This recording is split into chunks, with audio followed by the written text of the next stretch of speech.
తిరుమల వెంకటేశ్వర స్వామిని ఏ దర్శనం కలిగిన వ్యక్తులు ఏ ద్వారం దగ్గర నుంచి దర్శించుకుంటారో మీకు తెలుసా?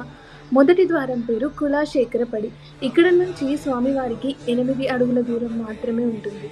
శ్రీవారి ట్రస్ట్ డోనర్స్ ఆర్జిత సేవలైన సుప్రభాతం, తోమాల, అర్చన, అష్టాదళ పద్మారాధన, అభిషేకం ఈ దర్శనం కలిగిన భక్తులు దర్శించుకుంటారు. రెండవ ద్వారం పేరు శయన మండపం. మూడవ ద్వారం పేరు రాములవారి మేడ. ఇక్కడ నుంచి 35 అడుగుల దూరం ఉంటుంది. విఐపి, ఎమ్మెల్యే, ఎంపీ లెటర్స్ ఉన్న వాళ్ళు ఇక్కడ నుంచి దర్శించుకుంటారు. నాలుగో ద్వారం పేరు జయ విజయ ద్వారం.